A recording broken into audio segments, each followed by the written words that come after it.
明けましておめでとうございます。どちらかというと暗いニュースの多い昨今ですが、皆さんにとって今年1年が良い年になりますようにと今日もお祈りをしておいたシャチパンです。さて今回は大手4社のスマートウォッチについて調べてきました。気にはなってたけど何ができるかよくわからないし別にいらないかなって方も、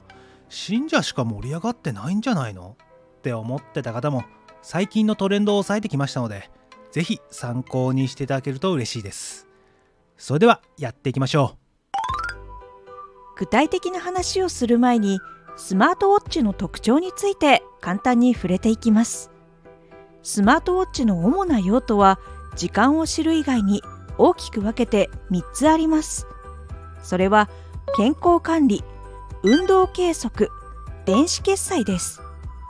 健康管理では心拍数や血中酸素濃度、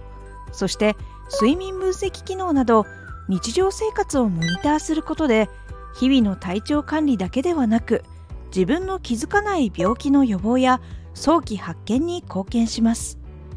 最近のモデルではセンサーの質や精度も上がり、より正確に観測できるようになってきています。2つ目の運動計測は、ポピュラーな歩数カウンターやジャイロセンサーなどに加え、先ほどご紹介した心拍センサーや血中酸素濃度も複合的に組み合わせ、より正確な消費カロリーや運動量を計測します。また GPS を搭載したモデルとなると、例えばマラソン時にスマホをポケットに入れなくともルートを正確にトレースできるようになり便利です。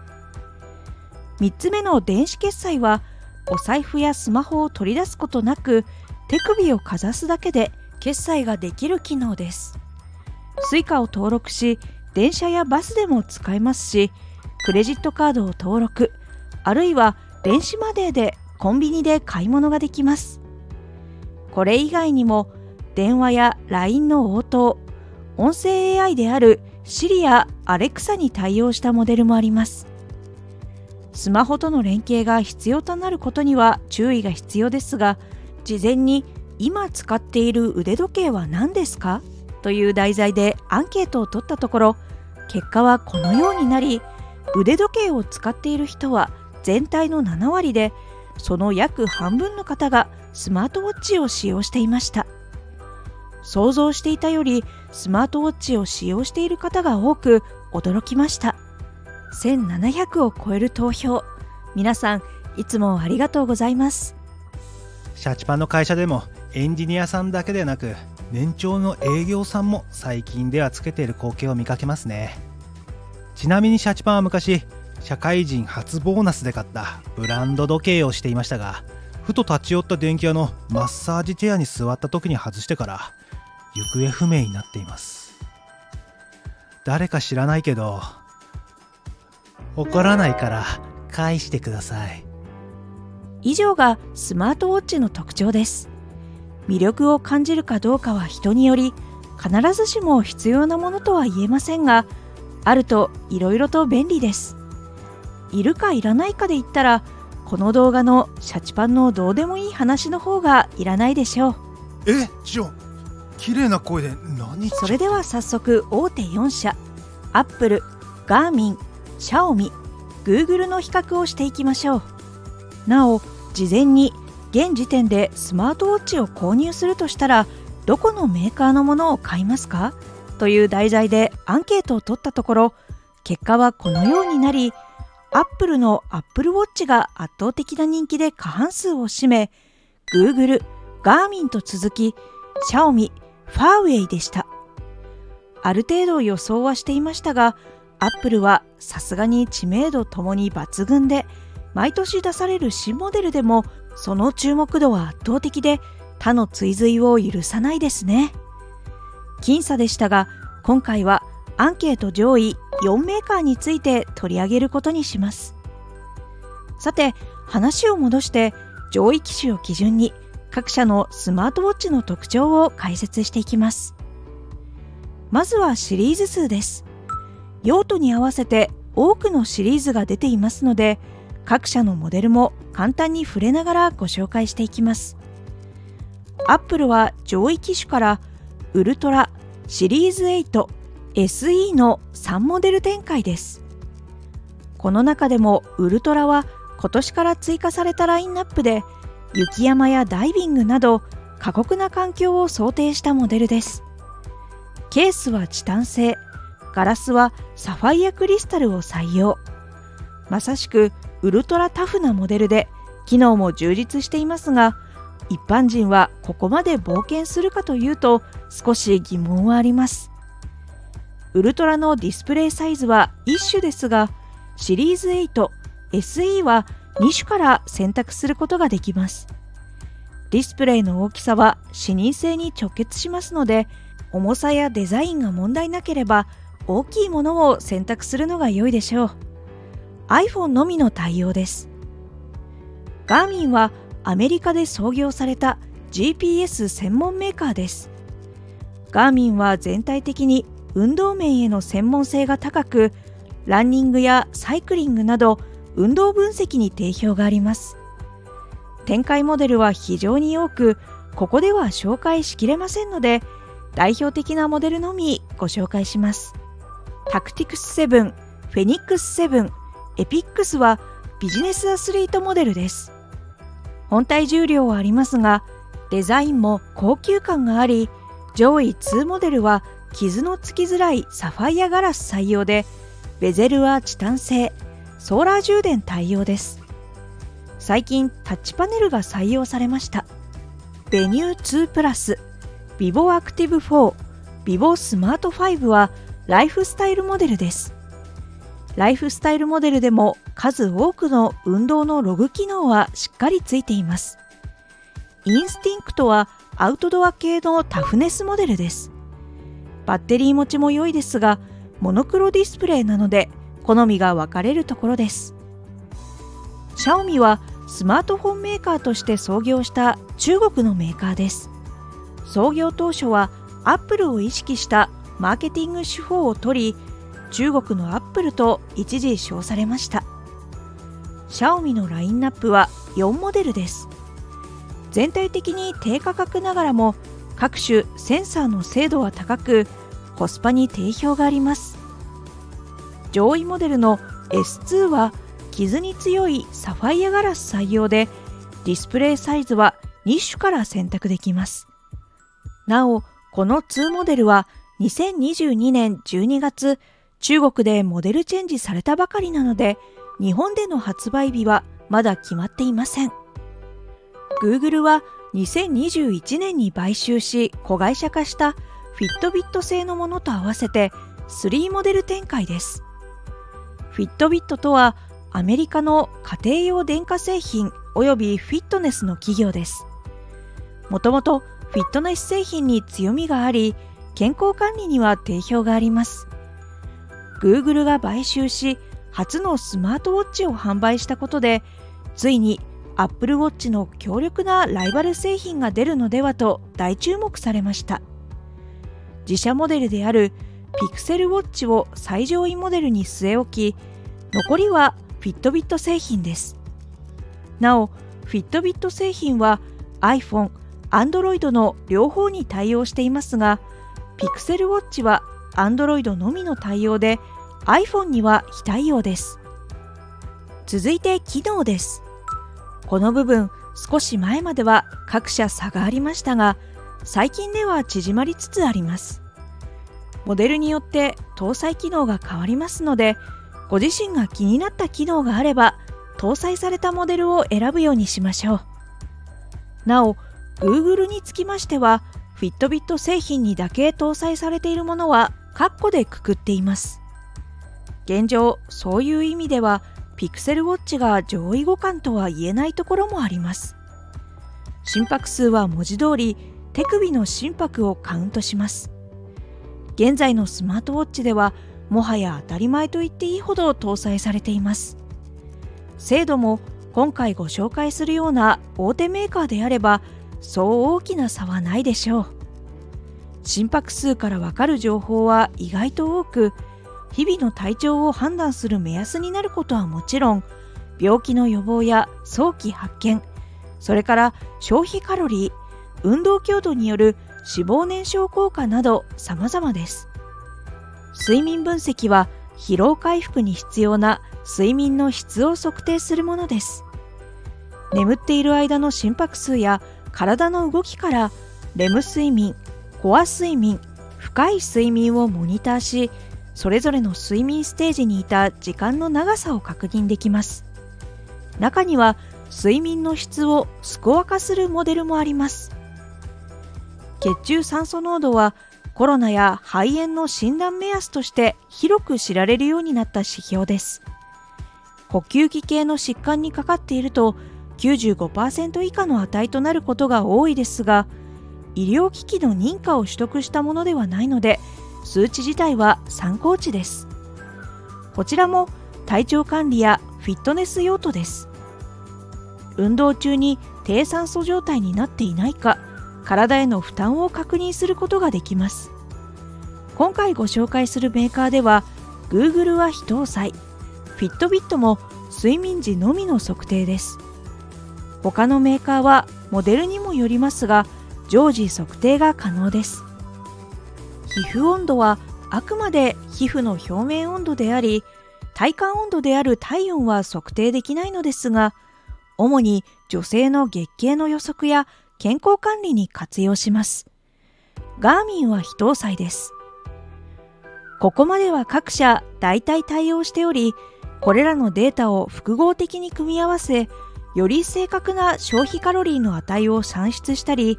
メーカーによっては独自にスタミナ値やストレス値を算出し表示するなど、ユニークな試みもあります。これ以外には Apple、ガーミン、Google には自己検知機能があり、例えばユーザーが転倒したことを検知して反応がない場合、緊急通報サービスに知らせたり、登録していた緊急連絡先に連絡したりします。Apple は今年のモデルから加速度センサーを用いた自動車の衝突事故検知も追加となりました。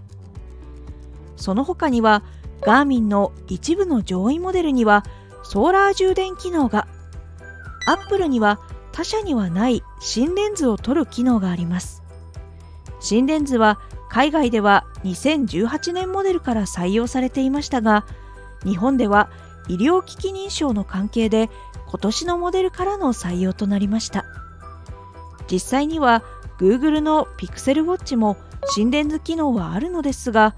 こちらも認証の関係で使うことはできません。数年はかかるでしょうか。続いて GPS です。GPS の精度は対応する測位衛星数と種類に依存します。日本上空には様々な国の衛星が飛んでいますが、用いている衛星はご覧の5カ国のものです。これらを複数使い、位置測定し、精度を上げています。さらに最近では、2つの異なる周波数帯域を用いての位置測定も可能となりました。従来では L1 と呼ばれる単一周波数帯域のみを使用していましたが、新たに L5 と呼ばれる周波数帯域も使用可能となりました。これにより精度が上がり、例えば都会のビル街や山に囲まれた場所での電波受信が改善します。各社の上位モデルの対応状況としては、Apple と Xiaomi が全衛星対応、Apple はさらに L5 バンド帯にも対応です。ガーミンは中国以外の衛星に対応、こちらも L5 対応します。一方 Google は4衛星に対応しますが、誤差の小さい日本の導きに非対応なのが痛いです。なお、Fitbit 製品はさらに減って2衛星までの対応となります。GPS 精度に関しては見劣りするでしょう。次に稼働時間です。各社の上位モデルのスペック値を記しています。傾向としては、ガーミン、シャオミ、Fitbit が長く、アプリを自由にインストールできる OS を採用している Apple と Google は短い傾向です。なお、このスペック値はモデルグレードやユーザーの使用環境によって変化するので、目安程度と捉えた方が良いでしょう。例えばガーミンはかなり長く見えますが、 GPS をオンとすることで89時間となりますし、アップルの一般モデルであるシリーズ8は18時間のスペックとなります。次に電子決済です。各社の対応状況はこのようになっています。アップルは Suica をはじめ非常に多くの日本の電子マネーに対応します。ガーミン、Google は Suica、Visa でタッチまで、そしてシャオミは未対応です。電子決済をよく使う方は注意してみてください。次に価格です。モデル間での価格差が大きいので、各社の下位モデルから上位モデルの目安価格を記しています。傾向としては、Apple、ガーミンが高めで、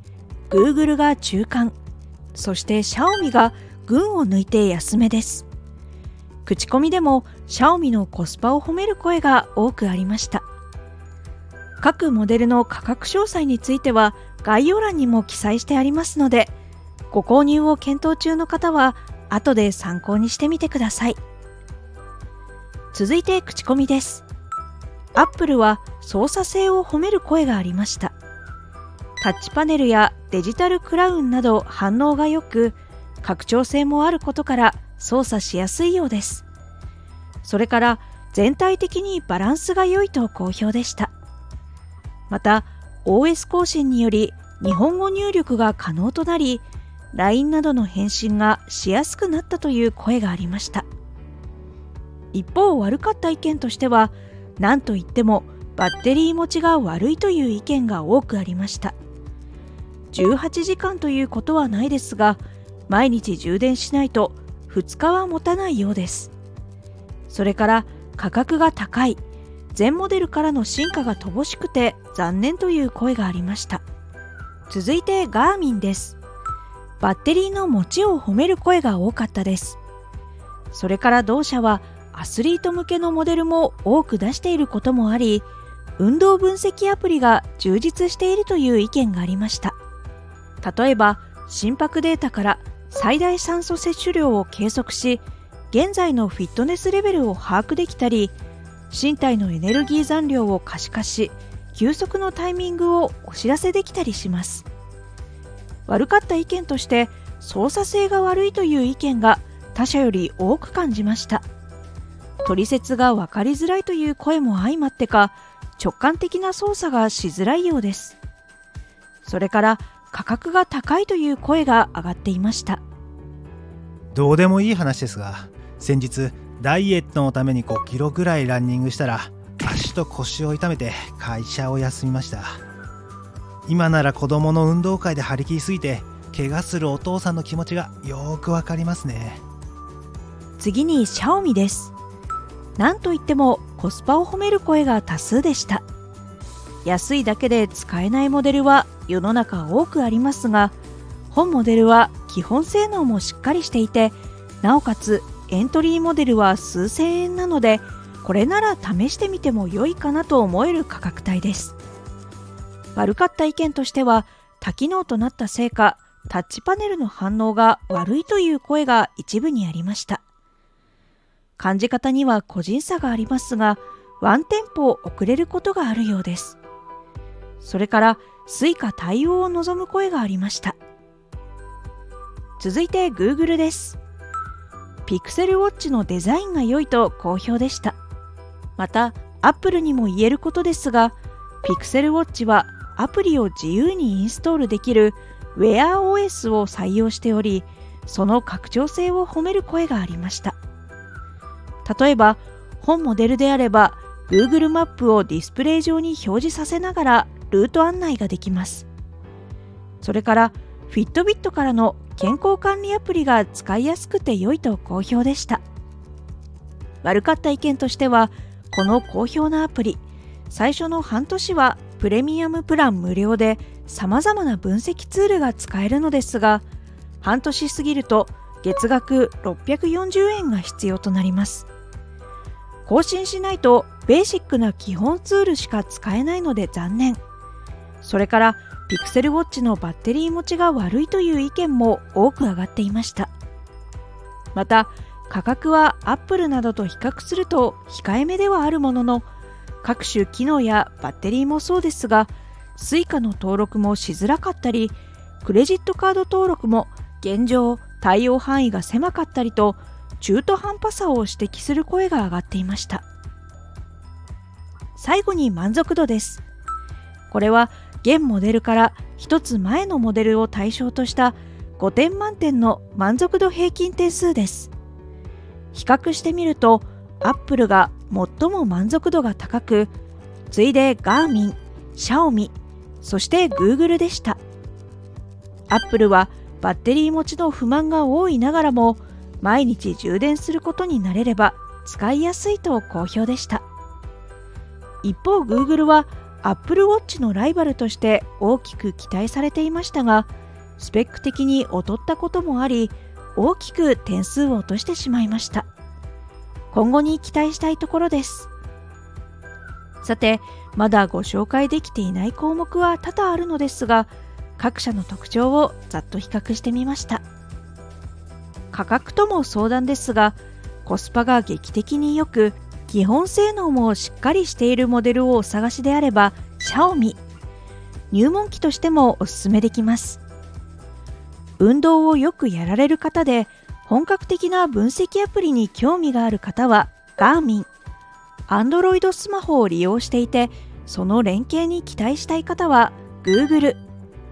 健康管理を特に意識したい方は Fitbit も良いと思います。iPhone を持っていて、全体的にバランスよく多機能な人気モデルをお探しであれば Apple が候補でしょうか。今回ご紹介した内容を踏まえつつ、お店で装着性や重さなど最終確認をしてみてください。それから本機をお持ちの方でご意見や使用感などもしございましたら、ぜひコメント欄にいただければなと思います。さて、今回の動画はこれで終わりです。いやー、スマートウォッチはあるといろいろ便利そうですね。健康はお金では買えませんから、普段から健康管理しっかりしていきたいですね。ところで皆さんは新年何か目標はありますか？シャチパンは時間があれば YouTube ライブやってみたいなーなんて思ってます。もし実現したら皆さんぜひ遊びに来てくださいね。それでは最後までご視聴ありがとうございました。次回の動画でまたお会いしましょう。チャンネル登録、高評価よろしくお願いします。また見てくださいね。また見てね。